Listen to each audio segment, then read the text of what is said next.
임신이 무슨 벼슬이라도 된 듯 독한 말이 울려 퍼졌습니다. 충청도 산자락에 자리한 선산 추석 제사상 앞에서 믿기 힘든 광경이 벌어진 거였죠. 뱃속의 아이가 정말 내 자식 맞아? 술에 취한 남편의 폭언이 터져 나왔고 이어 임신 8개월의 아내에게 발길질이 가해졌습니다. 순간 모두가 얼어붙은 듯 숨을 죽였습니다. 그뿐만이 아니었습니다. 시어머니 장미경은 살기 어린 목소리로 다 내 탓이야. 대체 집에서 어떻게 하길래 도훈이가 저렇게 힘들어해? 라며 2차 가해를 이어갔습니다. 배를 감싸며 쓰러진 임신부, 경악을 금치 못하는 친척들, 순식간에 무너져버린 제사 자리. 평범해야 했던 추석날, 그 자리는 악몽으로 변해버린 것입니다. 도대체 무엇이 이 가족에게 이런 끔찍한 일을 불러온 걸까요? 믿기 힘든 이야기의 전말이 궁금하시다면 구독과 좋아요 버튼을 눌러주세요. 산골 마을의 아침 공기는 송편 굽는 냄새와 함께 고요히 퍼져나갔다. 추석 명절, 가족들이 모이는 날이었지만 어딘가 불길한 기운이 감돌고 있었다. 안녕하세요. 저는 건설회사를 운영하는 윤재철입니다. 오늘 말씀드릴 이야기는 제 인생을 완전히 바꾼 그 추석날의 일이에요. 평생을 온화하게 살아온 제가 어떻게 복수의 화신이 되었는지 그 시작을 들어보시죠. 딸 가영이는 임신 7개월의 몸으로 시댁에 가야 한다고 연락을 했어요. 몸이 무거워서 걱정된다고 하더라고요. 하지만 명절인데 어쩔 수 없다며 억지로 웃으려 했죠. 그때 저는 단순히 며느리 노릇하기 힘들다는 정도로만 생각했습니다. 아버지, 저 좀 걱정돼요. 시어머니가 요즘 더 까다로워지셨거든요. 가영이의 목소리에는 불안함이 묻어 있었어요. 하지만 저는 그냥 명절 스트레스려니 하고 넘어갔죠. 얼마나 큰 실수였는지 그때는 몰랐습니다. 아들 상현이도 함께 가겠다고 했어요. 동생을 챙겨야 한다면서 말이죠. 평소에도 가영이를 많이 아끼는 오빠였거든요. 누나 혼자 가면 힘들 텐데 내가 같이 가서 도와줄게. 상현이의 다정한 말에 가영이가 고마워했던 기억이 나네요. 그런데 그날 아침 시댁에서 전화가 왔어요. 시댁에 도착한 가영이는 무거운 몸을 이끌고 제사 준비를 도왔다고 해요. 하지만 임신 7개월의 몸으로는 움직이는 것조차 쉽지 않았죠. 걸음이 느려질 수밖에 없었고 음식을 나르다가 비틀거리기도 했다고 합니다. 그런데 시어머니는 그런 가영이의 모습을 못마땅하게 바라봤어요. 이것도 제대로 못하나? 임신했다고 게을러지면 안 되는 거 아니야? 시어머니의 날카로운 말에 가영이는 죄송하다며 고개를 숙였죠. 하지만 그건 시작에 불과했습니다. 친척들이 하나둘 모여들었어요. 모두들 웃으며 명절 인사를 나누었지만 가영이 주변의 분위기는 점점 차가워져만 갔어요. 다른 며느리들과 비교당하기 시작했거든요. 옆집 며느리는 임신 9개월까지도 팔팔했는데 겨우 7개월에 저 모양이야. 요즘 애들은 너무 나약해. 우리 때는 임신해도 농사일 다 했는데. 친척들의 수군거림이 가영이의 귀에 들렸을 거예요. 상현이가 옆에서 동생을 챙기려 했지만 시댁 눈치를 보느라 제대로 나서지도 못했다고 하더라고요. 제사 시간이 다가왔어요. 가영이는 절을 하려고 했지만 배 때문에 몸이 따라주지 않았죠. 살짝 비틀거리기까지 했고요. 그 순간이었어요. 시어머니의 날카로운 목소리가 집안을 가르며 울려 퍼졌죠. 임신했다고 의무가 사라지는 건 아니잖아. 이게 뭐 하는 짓이야? 그 소리에 집안의 모든 사람들이 숨을 죽였어요. 가영이는 눈물을 삼키며 고개를 더욱 깊숙이 숙였죠. 상현이가 급히 다가가 동생을 부축했지만 이미 분위기는 최악으로 치달았어요. 한편 조카 중 하나가 호기심에 스마트폰을 꺼내 촬영을 시작했대요. 처음에는 단순히 명절 추억을 남기려는 마음이었겠죠. 하지만 그 기록이 곧 돌이킬 수 없는 증거가 될 줄은 아무도 몰랐습니다. 향 냄새가 진동하는 제사상 앞에서 긴장된 공기가 맴돌고 있었어요. 그때 뒤늦게 도착한 사람이 있었습니다. 바로 가영이의 남편 도훈이었죠. 그런데 그놈이 술 냄새를 풍기며 비틀거리면서 나타난 거예요. 아침부터 술을 마셨는지 얼굴이 새빨갛게 달아올라 있었죠. 친척들의 얼굴에 불길한 예감이 스쳐 지나갔어요. 벌써 제사 시작했나? 미안. 도훈이의 어려운 말에 어른들이 눈살을 찌푸렸어요. 명절 아침부터 술에 취해 나타나다니 도대체 정신이 있는 건지 의심스러웠죠. 가영이가 남편을 보며 당황한 표정을 지었어요. 손짓으로 조용히 하라고 신호를 보냈지만 술에 취한 도훈이에게는 통하지 않았습니다. 아침 햇살이 창문 사이로 스며들고 있었지만 집안의 공기는 점점 더 차가워져만 갔어요. 웃음소리는 이미 사라진 지 오래였고 싸늘한 기운만이 맴돌고 있었습니다. 시어머니는 술 취한 아들을 보며 한숨을 내쉬었어요. 이 꼴이 뭐야? 명절 아침부터 술 처먹고 나타나서. 어머니, 그냥 기분 좀 낸 거예요. 명절인데 뭘 그래요?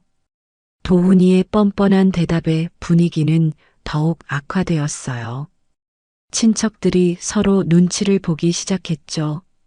그런데 그 순간 제가 지금까지 평생 살아오며 겪어본 것 중 가장 끔찍한 일이 벌어지기 시작했어요. 전화기 너머로 들려오는 소리만으로도 심장이 얼어붙는 것 같았습니다.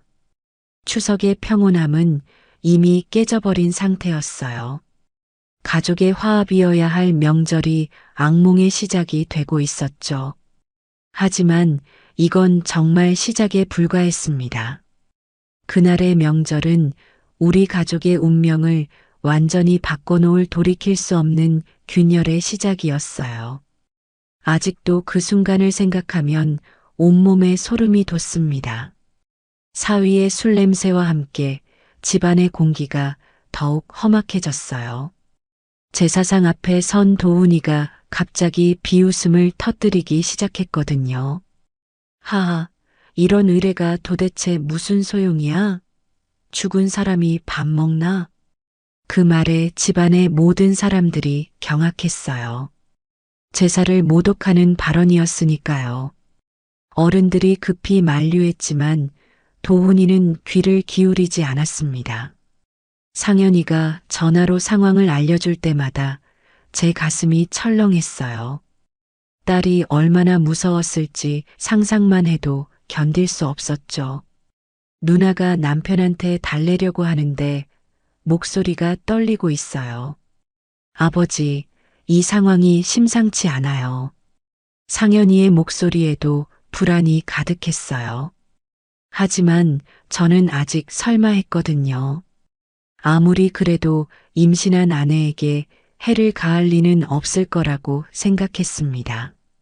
그런데 그때 도훈이가 손가락질을 하며 가영이를 향해 소리치기 시작했대요. 내가 뭐라고 나한테 지시해? 내가 뭘 안다고. 가영이가 조용히 하라고 손짓했던 게 그놈의 자존심을 건드렸나 봐요. 술에 취한 상태에서 이성을 완전히 잃어버린 거죠. 그리고 이어진 말은 정말 듣기조차 끔찍했습니다. 뱃속 그 아이가 정말 내 자식 맞냐? 어디서 주워온 건 아니고. 그 순간 집안의 공기가 완전히 얼어붙었다고 해요. 친척들조차 충격받아 아무 말도 할 수 없었죠. 임신한 아내에게 어떻게 그런 말을 할 수 있겠어요. 가영이는 창백해진 얼굴로 눈물을 삼켰다고 합니다. 배를 보호하려고 두 손으로 감싸며 뒤로 물러서려 했죠. 당신, 제발 정신 차려요. 사람들이 다 보고 있잖아요. 가영이의 간절한 목소리가 집안에 메아리 쳤어요.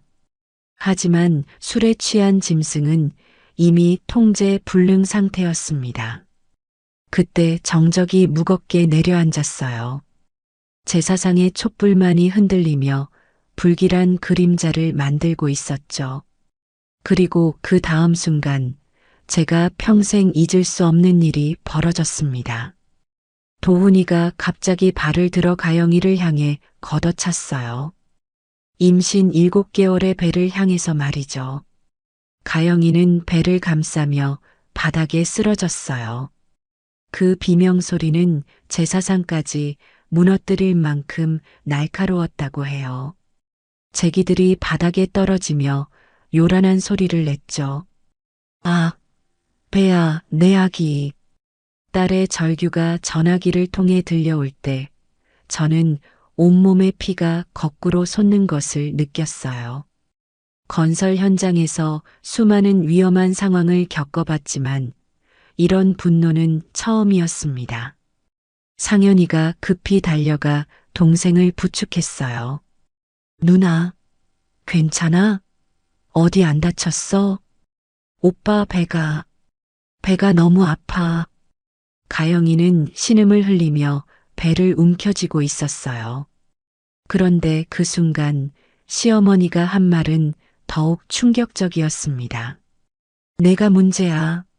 남편을 제대로 관리도 못하면서 2차 가해였어요. 폭행당한 며느리를 오히려 탓하다니 도대체 어떤 신보인지 이해할 수 없었죠.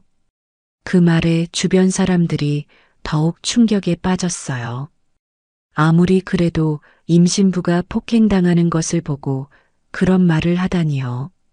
조카가 들고 있던 스마트폰은 모든 순간을 놓치지 않고 기록하고 있었어요.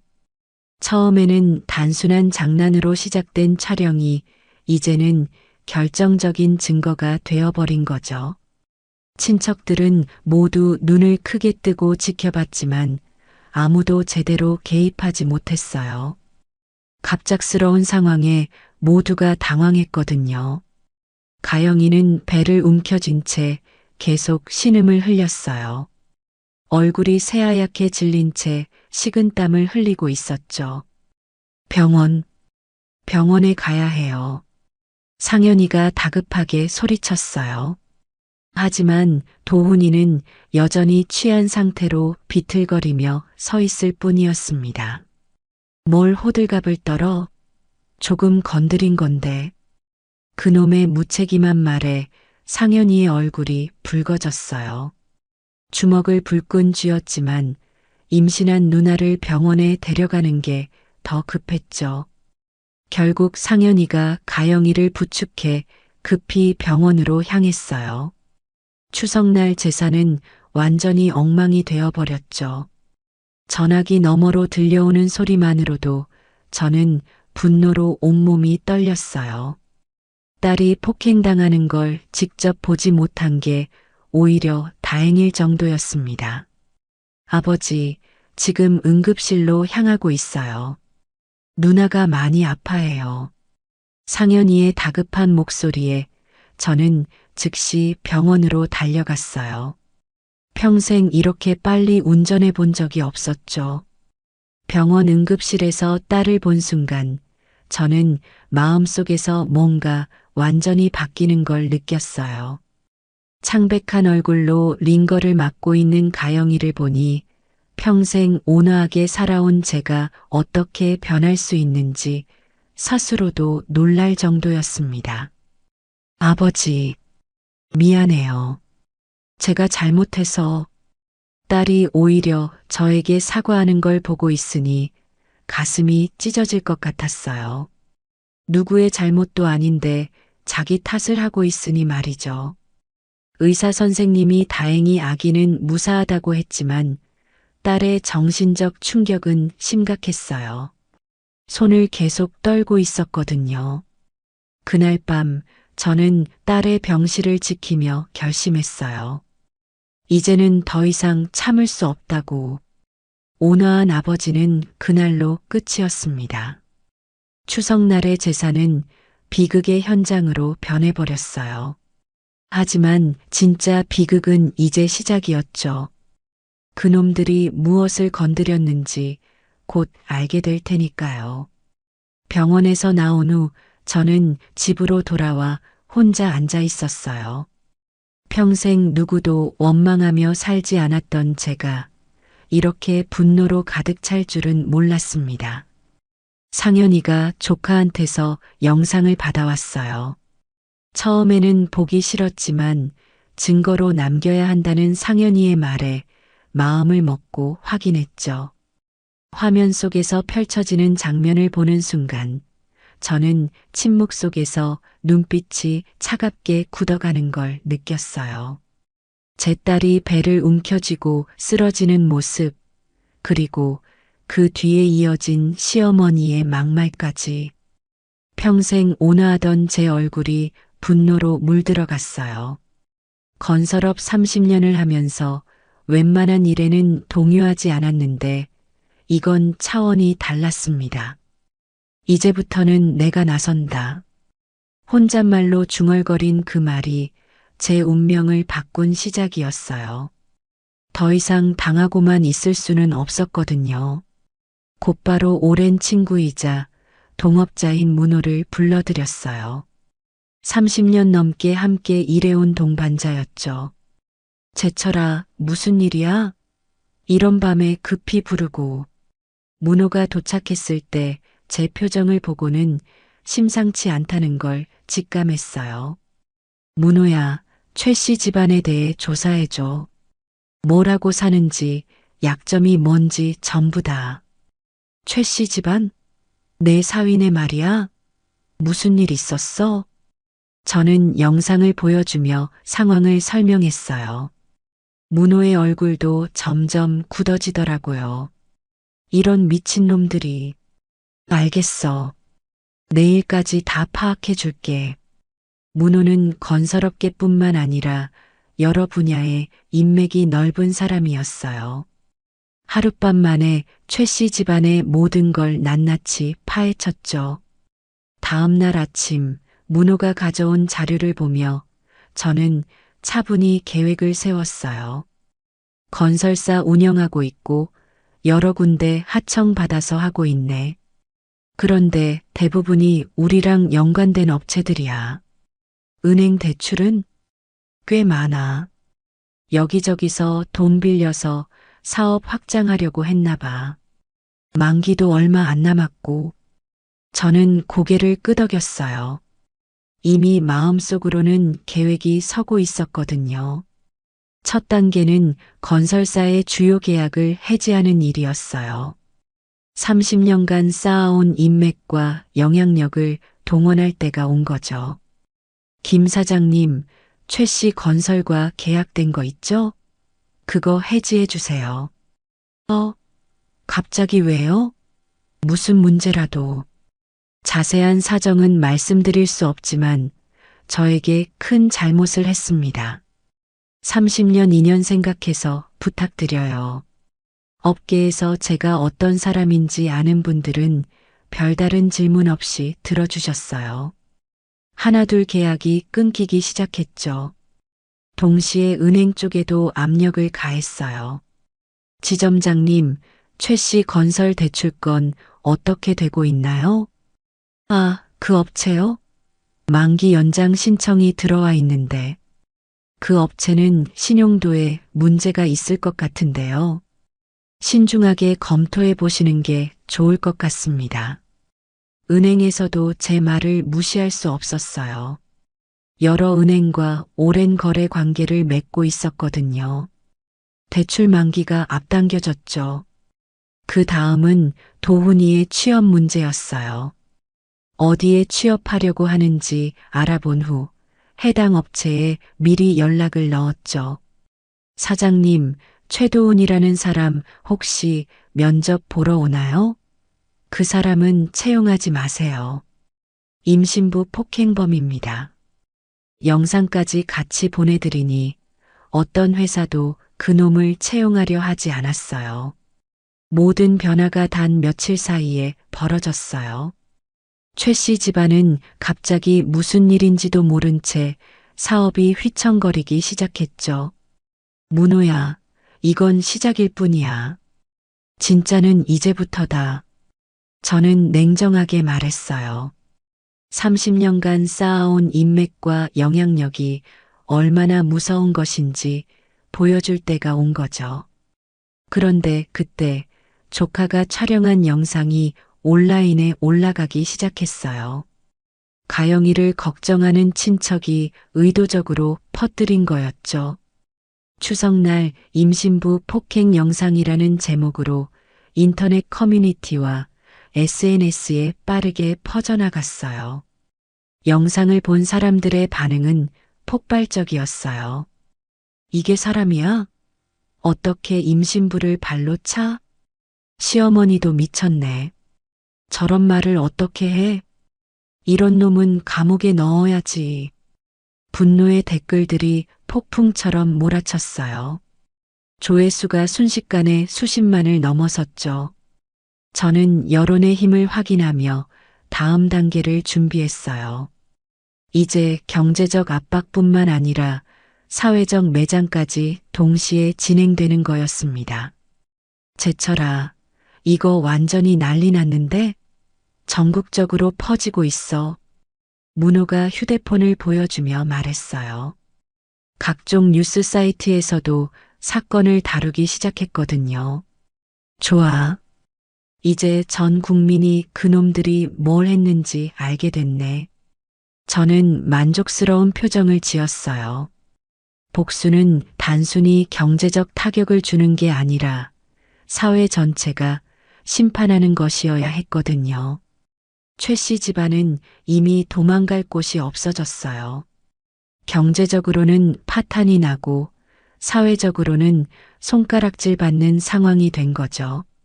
하지만 저는 여기서 멈출 생각이 없었어요. 진짜 심판은 법정에서 이뤄져야 했거든요. 가영이의 상처가 아물기를 기다리며 저는 변호사와 함께 법적 대응을 준비하기 시작했어요. 경제적 몰락과 사회적 매장은 단지 예고편에 불과했습니다. 그 복수는 이제 사회 전체로 확산되어 버렸어요. 30년간 쌓아온 제 모든 것을 걸고 시작한 전쟁이었습니다. 추석 연휴가 끝나갈 무렵 그 영상은 이미 전국적인 화제가 되어버렸어요. SNS를 타고 퍼진 속도는 제가 예상했던 것보다도 훨씬 빨랐습니다. 어떻게 임신부를 발로 찰 수 있냐는 분노가 온 나라에 퍼졌어요. 댓글창은 분노에 찬 사람들의 목소리로 가득했죠. 이런 놈이 아버지가 될 자격이 있나? 임신 7개월인데 저렇게 하다니 정말 미친 거 아니야? 시어머니도 답이 없네. 저런 말을 어떻게 해? 각종 인터넷 커뮤니티에서는 하루 종일 이 사건이 주요 화제였어요. 사람들의 분노는 상상을 초월했습니다. 언론에서도 발 빠르게 움직였어요. 연휴가 끝나자마자 각종 방송국에서 취재 요청이 들어왔죠. 가족폭력의 심각성을 보여주는 사례, 명절 스트레스가 낳은 비극, 임신부와 태아를 보호해야 하는 사회적 책임. 뉴스에서는 다양한 각도로 사건을 분석했어요. 전문가들까지 나와서 이야기할 정도였으니 얼마나 큰 파장인지 알 수 있었죠. 저는 집에서 뉴스를 보면서도 복잡한 심경이었어요. 딸의 상처가 이렇게 온 나라에 알려지는 게 마음 아프면서도 한편으로는 정의가 실현되는 것 같아 다행이었거든요. 가영이는 아직 충격에서 벗어나지 못하고 있었어요. 아버지, 이렇게 큰 일이 될 줄은 몰랐어요.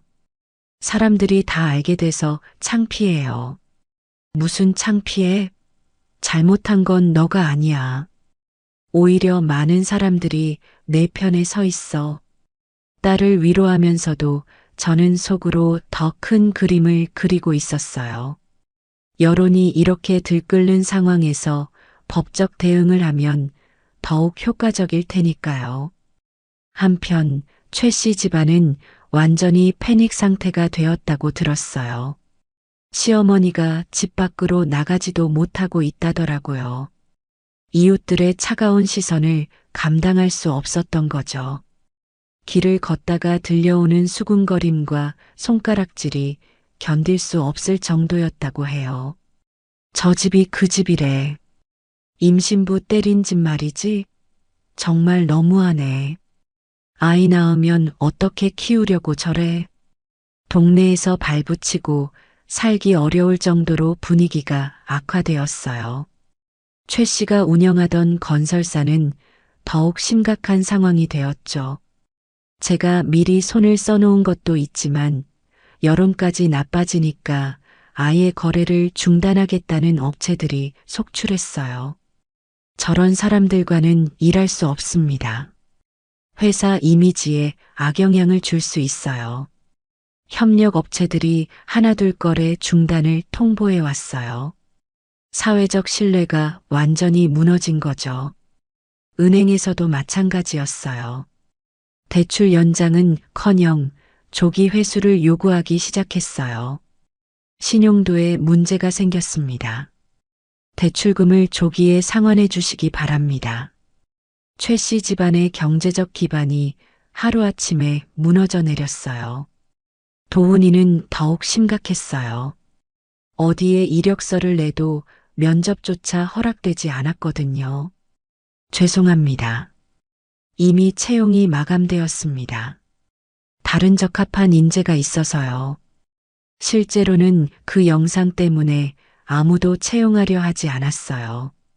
임신부 폭행범과 함께 일하고 싶어 할 사람이 어디 있겠어요? 저는 차분히 이 모든 상황을 관찰하고 있었어요. 여론의 힘이 이렇게 무서운 줄은 저도 처음 알았거든요. 하지만 저는 여기서 멈출 생각이 없었어요. 단순히 경제적 몰락과 사회적 매장만으로는 부족했습니다. 문호야, 이제 법적 절차를 시작해야겠어. 제철아, 이미 충분히 혼쭐이 난 것 같은데? 아니야. 법적으로 확실하게 심판받아야 해. 그래야 가영이도 마음의 상처를 치유할 수 있어. 저는 이미 변호사와 상담을 마친 상태였어요. 폭행 고소, 정신적 피해 배상, 접근 금지 명령까지 준비하고 있었죠. 피해자인 가영이를 지지하는 목소리는 날이 갈수록 더욱 커졌어요. 임신부와 태아를 보호해야 한다. 가정폭력은 범죄다. 저런 사람은 처벌받아야 한다. 전국의 임신부들과 여성들, 그리고 양심적인 시민들이 가영이를 응원했어요. 대중의 분노는 거대한 파도가 되어 최 씨 집안을 완전히 휩쓸어 버렸습니다. 그런데 이때 최 씨 집안에서 예상치 못한 행동을 했어요. 갑자기 저희 회사로 찾아온 거예요. 전화가 왔을 때 저는 처음에는 받기 싫었어요. 하지만 비서가 무릎 꿇고 사과하러 왔다고 하더라고요. 사장님을 직접 뵙고 사과드리고 싶다고 합니다. 저는 잠시 생각해 봤어요. 이미 계획된 복수를 멈출 생각은 없었지만 그들이 얼마나 절망적인 상황에 놓였는지 확인하고 싶었거든요. 알겠습니다.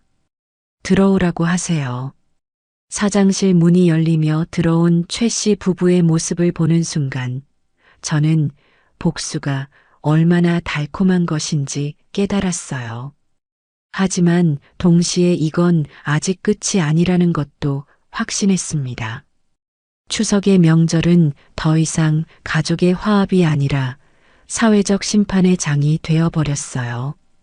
그리고 모든 준비는 이제 법정으로 향하고 있었습니다. 사장실 문이 열리며 들어온 최 씨 부부의 모습을 보는 순간 저는 깜짝 놀랐어요. 불과 며칠 전까지만 해도 당당하던 사람들이 완전히 다른 모습이었거든요. 그들은 차가운 사장실 한가운데서 주저하지 않고 무릎을 꿇었어요. 시어머니 장미경도 도훈이도 모두 바닥에 무릎을 대고 고개를 숙였죠. 사장님, 정말 죄송합니다. 용서해 주세요. 눈물로 범벅이 된 얼굴로 간절히 사과했지만 저는 그들을 내려다보며 차가운 시선을 거두지 않았어요. 용서요? 무릎 꿇으면 끝나는 줄 아십니까? 제 목소리는 얼음처럼 차갑게 울렸어요. 30년간 온화하게 살아온 윤재철은 이미 사라진 지 오래였습니다. 도훈이가 떨리는 목소리로 변명을 늘어놓기 시작했어요. 사장님, 정말 술 때문이었어요. 저도 제정신이 아니었고, 술이 핑계가 되나요? 저는 단호하게 끊어버렸어요. 임신한 제 딸을 발로 차놓고 술 탓으로 돌리다니 뻔뻔함도 정도가 있는 거 아닙니까? 제 딸이 얼마나 무서웠을지, 뱃속의 아기가 얼마나 위험했을지 생각해 본 적 있어요? 장미경이 울며 고개를 더 깊숙이 숙였어요. 사장님, 저희가 정말 잘못했습니다. 며느리한테도 너무 심하게 했고, 다시는 이런 일 없을 거예요. 다시는 없다고요? 이미 벌어진 일을 어떻게 되돌리겠다는 겁니까? 저는 책상 서랍에서 태블릿을 꺼내 그 영상을 틀어줬어요. 그들 자신의 모습이 화면에 나오자 두 사람 모두 고개를 들 수 없었죠. 이 영상을 이미 전국 사람들이 다 봤어요. 제 딸이 얼마나 아팠는지, 여러분이 얼마나 잔인했는지 모든 사람이 알고 있습니다. 영상 속에서 가영이가 배를 움켜쥐고 쓰러지는 장면이 나오자 시어머니가 흐느끼기 시작했어요. 사장님, 정말 죄송해요. 저희가 미쳤었어요. 제발 한 번만 기회를. 기회요? 저는 냉소적으로 웃었어요. 여러분이 제 딸에게 기회를 줬나요? 뱃속의 아기에게 기회를 줬나요? 도훈이가 바닥에 이마를 대고 빌기 시작했어요. 사장님, 사업도 망하고 취업도 안 되고 저희는 이제 정말 갈 곳이 없어요. 제발 살려주세요. 갈 곳이 없다고요? 제 딸도 그날 갈 곳이 없어서 얼마나 무서웠는지 아십니까? 저는 의자에서 일어나 창문 쪽으로 갔어요. 그들의 절망적인 모습을 더 이상 보고 싶지 않았거든요. 아직 시작도 안 했습니다. 그 한마디에 두 사람 모두 얼굴이 창백해졌어요. 사장님, 그게 무슨 법적 절차가 남아 있어요. 폭행죄, 정신적 피해 배상, 접근 금지 명령. 이제 시작입니다. 장미경이 더욱 큰 소리로 울음을 터뜨렸어요. 사장님, 저희가 정말 잘못했어요. 무엇이든 다 할게요. 제발, 무엇이든요? 저는 그들을 돌아보며 차갑게 말했어요. 그럼 제 딸이 받은 상처를 되돌릴 수 있나요? 그날 밤 얼마나 무서워했는지 아세요? 도훈이가 바닥에 머리를 박으며 울부짖었어요. 사장님, 저는 정말 후회하고 있어요. 매일 밤 악몽을 꿔요. 제발 용서해 주세요. 후회는 이미 늦었어요. 그때 후회했어야죠. 저는 다시 자리에 앉으며 최종 통보를 했어요.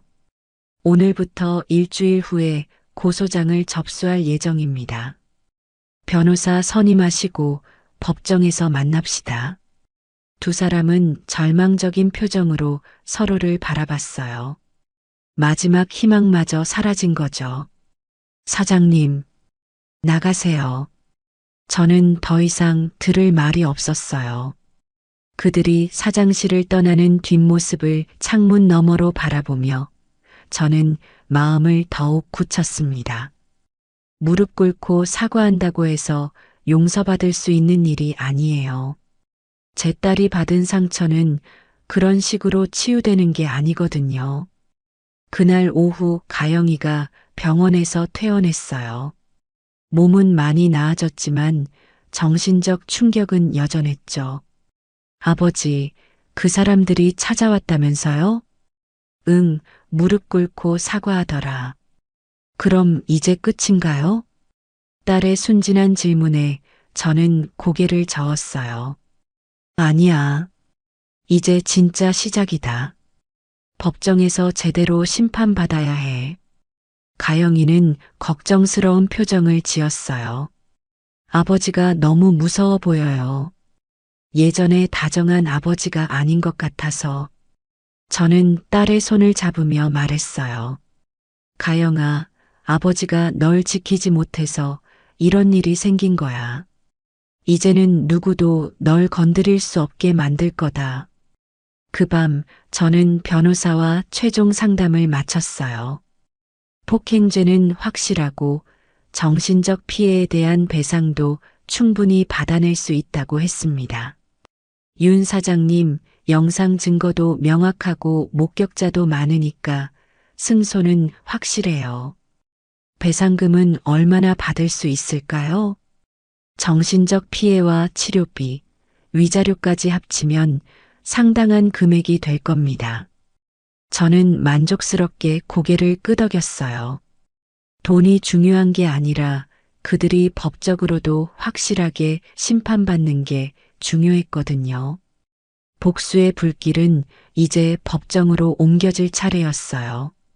사회적 매장과 경제적 압박은 예고편에 불과했습니다. 진짜 심판은 아직 남아 있었어요. 제가 30년간 쌓아온 모든 것을 걸고 시작한 이 전쟁은 법의 이름으로 완성될 예정이었습니다. 재판 당일 법원 앞에는 수많은 사람들이 모여 있었어요. 언론사 취재진은 물론이고 이 사건에 관심을 갖고 있던 시민들까지 왔더라고요. 임신부 폭행범 처벌하라. 가정폭력은 범죄다.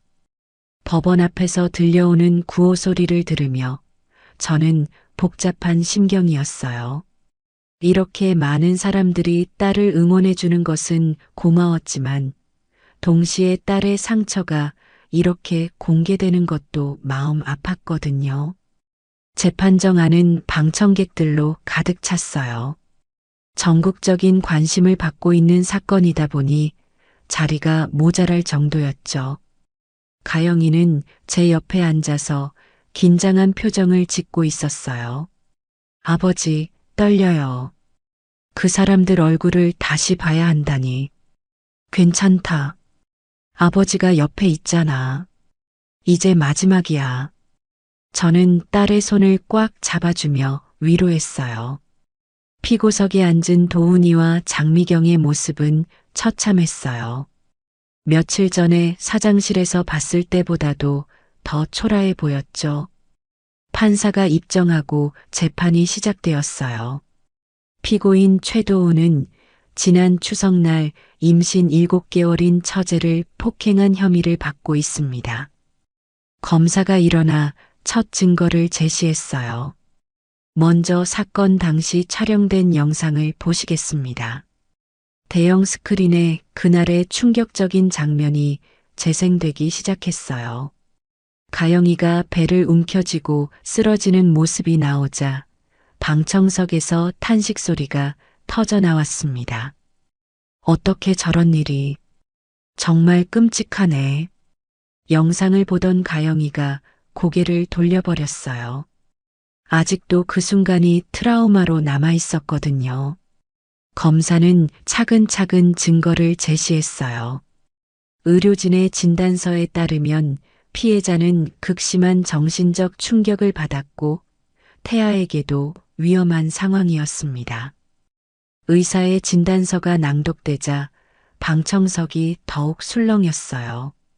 만약 조금만 더 심했다면 유산될 수도 있었던 상황입니다. 그 말에 저는 주먹을 꽉 쥐었어요. 제 손주가 얼마나 위험했는지 다시 한번 실감했거든요. 이어서 목격자 증언이 시작되었어요. 상현이가 증언대에 올랐어요. 그날 제 누나는 임신 때문에 몸이 힘들어서 천천히 움직이고 있었어요. 그런데 매형이 갑자기 술에 취해서 나타나더니 상현이의 목소리가 떨렸어요. 누나가 조용히 하라고 손짓했는데 그걸 보고 화를 내면서 발로 찼어요. 누나가 배를 안고 쓰러지는 걸 보고 정말 충격받았습니다. 목격자들의 증언은 모두 일관되게 도훈이의 폭행을 지적했어요. 그 다음으로는 더욱 충격적인 증거가 나왔어요. 시어머니 장미경의 막말 녹취록이었죠. 내가 문제야. 남편을 제대로 관리도 못하면서. 녹음된 목소리가 법정에 울려 퍼지자 방청석에서는 분노의 목소리가 터져 나왔어요. 저게 사람이야? 2차 가해네. 임신부한테 어떻게 저런 말을 해? 판사가 정숙을 요구할 정도로 분위기가 격해졌어요. 피고 측 변호사가 일어서서 변론을 시작했어요. 피고인은 술에 취한 상태에서 저지른 실수를 깊이 반성하고 있습니다. 고의적인 범행이 아니었고 고의가 아니라고요? 검사가 반박했어요. 영상을 다시 보십시오. 명백히 의도적으로 발을 들어 찬 것입니다. 이것이 실수라고 할 수 있습니까? 변호사는 할 말을 잃었어요. 영상이 너무도 명확했거든요. 피고인은 현재 경제적으로도 큰 타격을 받아 충분히 사회적 처벌을 받았고 그것은 본인의 행동에 따른 자연스러운 결과입니다. 검사는 단호하게 말했어요. 임신부 폭행은 단순한 폭행이 아닙니다. 태아의 생명까지 위험에 빠뜨린 중대한 범죄 행위입니다. 드디어 제가 증언대에 올랐어요. 법정의 모든 시선이 저에게 집중되었죠. 피해자의 아버지로서 한 말씀 드리겠습니다. 저는 차분하지만 분노가 담긴 목소리로 시작했어요. 제 딸은 그날 이후로 밤마다 악몽을 꿉니다. 누군가 배를 때릴까봐 두려워해요. 방청석이 조용해졌어요. 그날 제 딸이 얼마나 무서웠을지, 뱃속의 아기가 얼마나 위험했을지 생각해 보십시오. 이것이 술로 변명될 일입니까? 제 목소리에는 30년간 쌓아온 분노가 모두 담겨 있었어요. 저는 단순한 처벌이 아니라 다시는 이런 일이 일어나지 않도록 하는 판결을 원합니다. 증언을 마치고 자리로 돌아가는 길에 저는 도훈이와 눈이 마주쳤어요. 그는 고개를 숙인 채 저를 바라볼 수 없었죠. 최종 변론이 끝나고 판사가 선고를 위해 퇴정했어요. 잠시 동안의 정적이 흘렀죠. 30분 후 판사가 다시 입정하여 판결을 선고했어요. 피고인 최도훈의 행위는 임신부에 대한 명백한 폭행으로 태아의 생명까지 위험에 빠뜨린 중대한 범죄 행위입니다. 법정이 숨을 죽이고 판사의 말을 들었어요. 이에 피고인 최도훈을 징역 3년에 처하고 피해자에게 위자료 5천만 원을 지급하라. 방청석에서 박수가 터져 나왔어요. 가영이는 제 손을 잡고 울음을 터뜨렸죠. 또한 피고인은 피해자에게 100m 이내로 접근하는 것을 금지한다. 접근 금지 명령까지 내려지자 저는 비로소 안도했어요. 도훈이는 수갑이 채워진 채 법정을 떠났어요. 그의 어머니 장미경도 민사소송에서 배상 책임을 지게 되었죠. 법정 밖으로 나오니 기자들이 몰려들었어요. 윤 사장님, 판결에 만족하시나요? 법의 심판이 내려진 것에 대해 어떻게 생각하십니까? 저는 차분하게 대답했어요. 법정에서 정의가 실현된 것에 감사합니다. 이제 제 딸이 평안하게 살 수 있을 것 같아요. 가영이를 부축하며 법원을 떠나는 길, 저는 복수의 끝이 보이는 것을 느꼈어요. 하지만 진짜 완성은 딸과 태어날 손주가 행복해지는 것이었습니다. 법의 심판은 분명히 내려졌어요. 그러나 제 복수는 이제 새로운 단계로 접어들 예정이었습니다. 재판이 끝난 지 석 달 후 드디어 그날이 왔어요. 병원에서 급히 전화가 왔을 때 저는 회사에서 회의 중이었는데 모든 것을 뒤로 하고 달려갔죠. 사장님, 따님이 진통이 시작되었답니다. 비서의 말에 저는 책상 위의 모든 걸 팽개치고 병원으로 향했어요.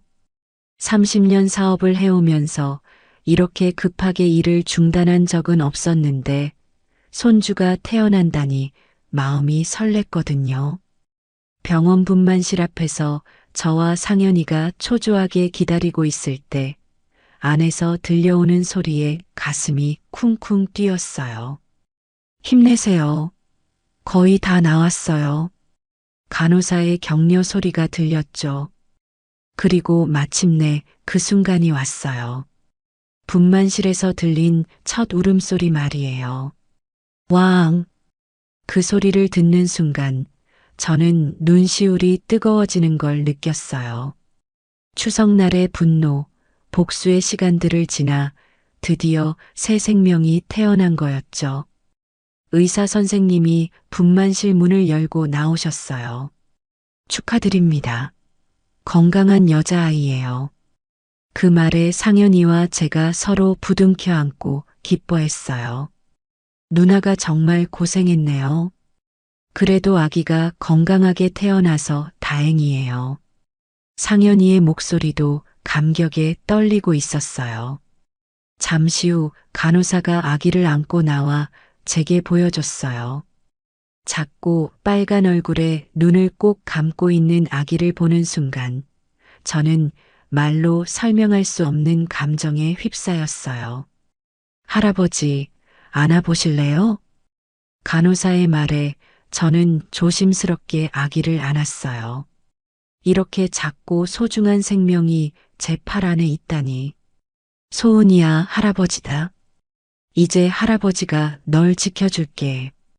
아기의 이름은 윤소은으로 정했어요. 가영이가 지은 이름이었죠. 작은 은혜라는 뜻으로 어려운 시절을 지나온 선물 같은 아이라는 의미였어요. 분만실에서 나온 가영이는 지쳐 보였지만 아기를 보는 얼굴에는 행복한 미소가 가득했어요. 아버지, 제가 해냈어요. 우리 소은이 예쁘죠? 그럼 세상에서 가장 예쁜 손녀야. 그날 밤 저는 병원 침대 옆 의자에서 밤을 새웠어요. 가영이와 아기를 지켜보면서 말이죠. 분노로 얼어붙었던 제 마음이 서서히 녹아내리는 걸 느꼈습니다. 일주일 후 퇴원할 때 저는 미리 준비해둔 새 집으로 딸과 손녀를 데려갔어요. 아버지, 이 집은 너희를 위해 마련한 거야. 이제 여기서 안전하게 살면 돼. 새 집은 보안이 철저한 고급 주택단지에 있었어요.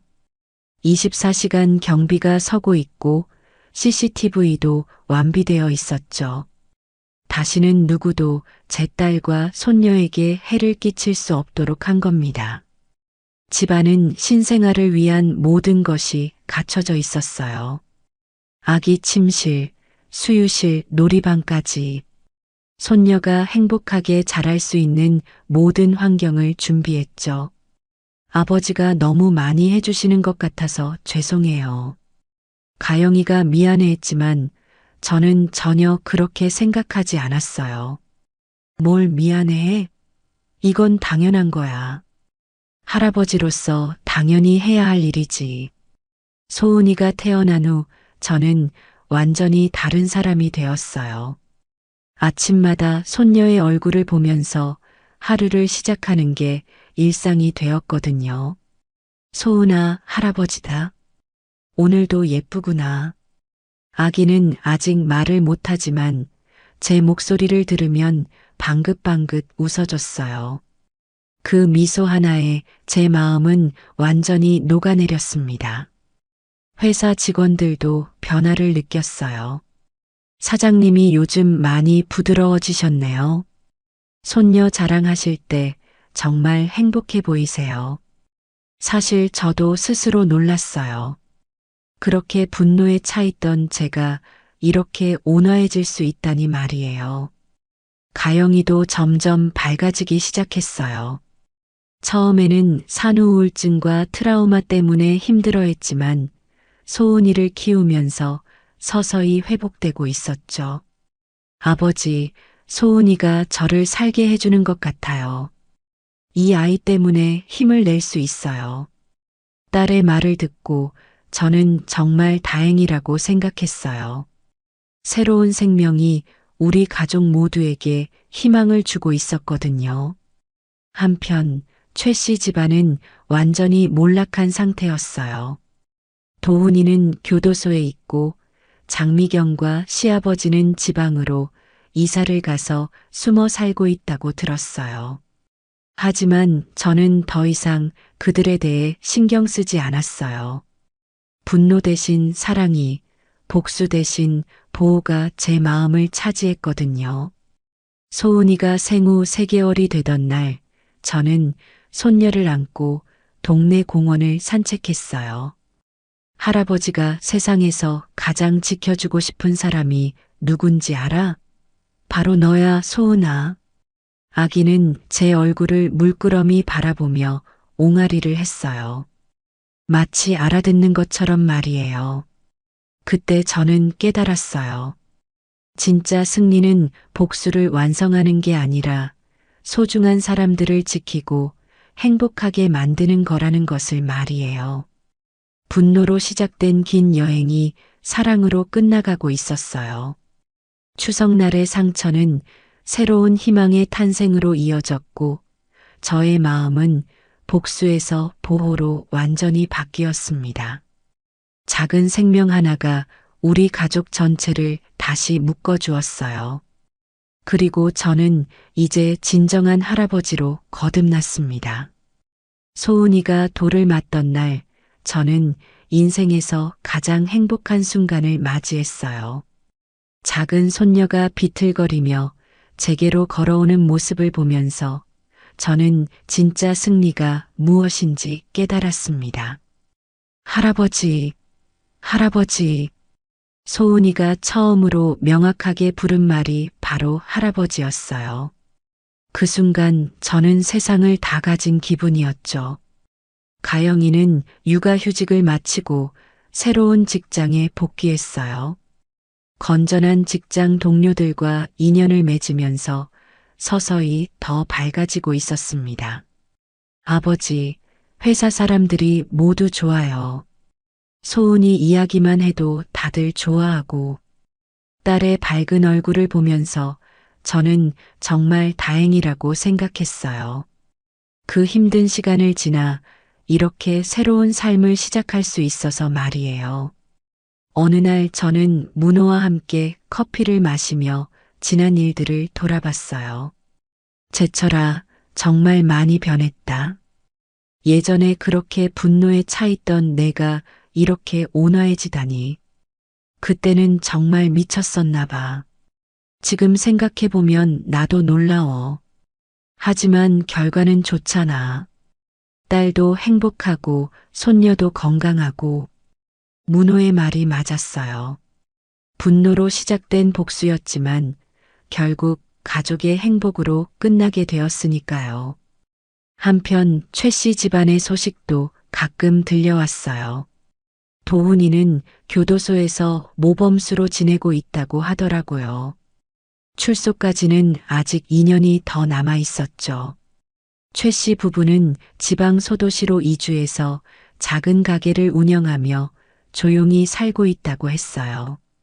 그들의 몰락은 회복 불가능한 수준이었죠. 제철아, 그 사람들 한 번도 용서할 생각 없어? 문호가 물어봤을 때 저는 잠깐 생각해 봤어요. 용서? 글쎄, 이미 관심이 없어. 내 에너지를 그 사람들에게 쓰기보다는 소은이에게 쓰는 게 낫지. 정말 그랬어요. 예전 같으면 그들의 근황을 듣고도 분노가 치솟았을 텐데, 이제는 정말로 무관심해졌어요. 소은이의 두 번째 생일날, 저는 발코니에 서서 지난 시간들을 돌아봤어요. 추석날의 분노에서 시작해서 치밀한 복수, 법정에서의 승리, 그리고 손녀의 탄생까지 참 많은 일이 있었네요. 할아버지, 뭐해? 소은이가 뒤에서 저를 부르며 다가왔어요. 이제 제법 말도 잘하고 걸음걸이도 당당해졌죠. 할아버지가 생각 중이었어. 소은이는 할아버지가 세상에서 가장 소중한 사람이라는 걸. 나도 할아버지가 최고야. 손녀의 천진난만한 대답에 저는 웃음이 터져 나왔어요. 그날 저녁 가영이와 함께 차를 마시며 이야기를 나눴어요. 아버지, 그때 아버지가 아니었다면 저와 소은이는 어떻게 되었을까요? 그런 생각하지 마. 이제 모든 게 다 지나간 일이야. 정말 고마워요. 아버지가 저희를 지켜주신 덕분에 이렇게 행복하게 살 수 있어요. 딸의 고마운 표현에 저는 뿌듯했어요. 아버지로서 해야 할 일을 했을 뿐인데 말이에요.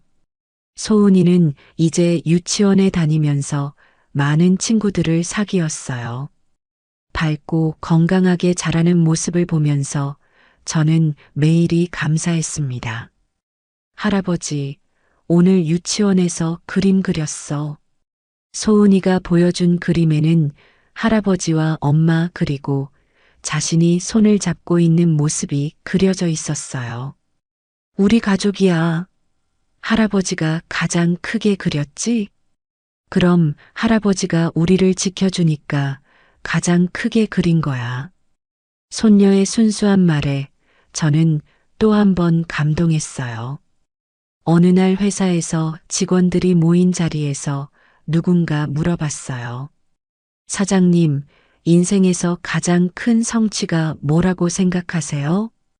예전 같으면 건설회사를 성공시킨 것이라고 대답했을 텐데, 이제는 다른 답이 나왔어요.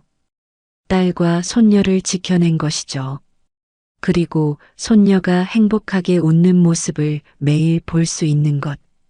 직원들이 따뜻한 미소를 지었어요.